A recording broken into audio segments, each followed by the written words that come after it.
Olá, hoje vamos falar sobre uma coisa que, no fundo, mexe com toda a gente: a autenticidade. E para nos guiar nesta viagem às raízes da nossa identidade, vamos pegar na mão de um pensador incrível, o psicanalista D.W. Winnicott. Sabe aquela sensação? Aquele sentimento desconfortável de que a pessoa que mostramos ao mundo não é exatamente quem somos por dentro? Acho que toda a gente já passou por isso em algum momento. Pois é essa a experiência, a ter de navegar situações sociais sentindo que precisamos de nos adaptar, de engolir o que realmente pensamos e, no fundo, esconder uma parte de nós só para sermos aceitos ou para evitar problemas. É aqui que a nossa análise começa. E para nos ajudar a desembaraçar isto tudo, vamos buscar uma figura central, Donald Woods Winnicott. E o interessante nele é que ele não era um teórico de poltrona, ele era pediatra e psicanalista. Aprendeu tudo diretamente na fonte. A abordagem dele era mesmo única. Foram mais de 40 anos na linha da frente a observar as primeiras interações da vida humana.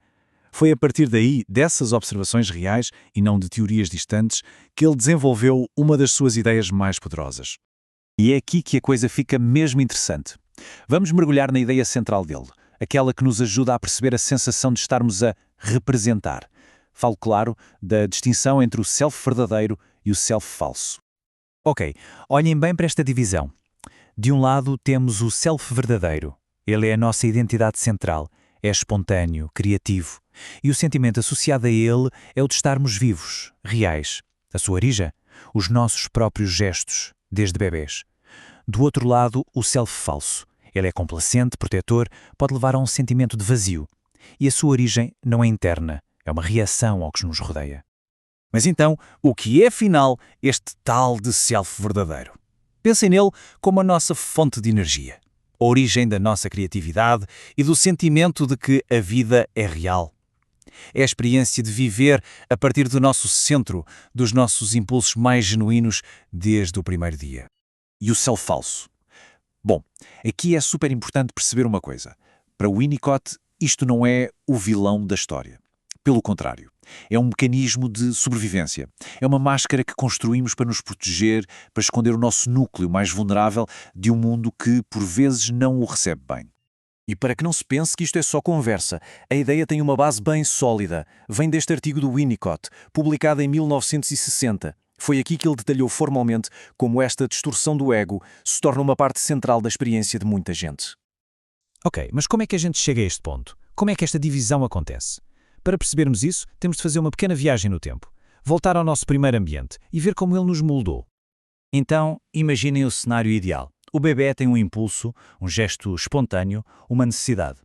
O cuidador, que o Winnicott chamava de suficientemente bom, vê esse gesto e responde a ele. É nesta dança de impulso e resposta que o bebê começa a confiar no mundo.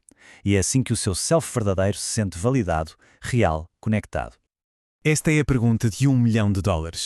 Porque nem sempre o ambiente está pronto para nos receber como somos.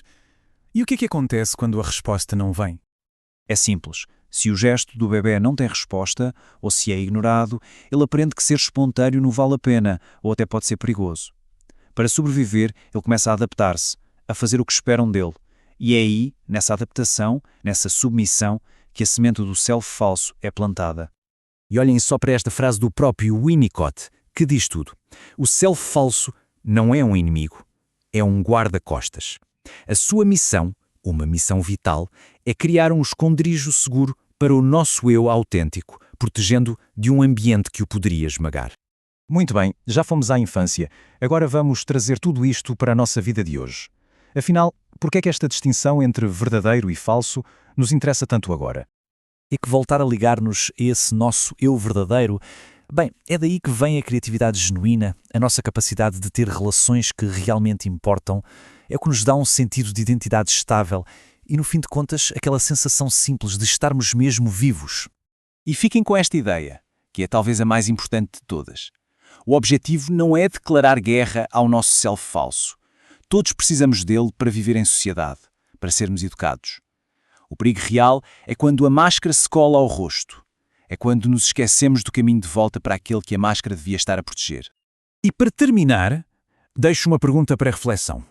Para lá das máscaras que usamos todos os dias, dos papéis que desempenhamos, quem somos nós, na nossa essência, quando ninguém está a ver? A resposta a essa pergunta? Bem, esse é o coração do nosso self verdadeiro.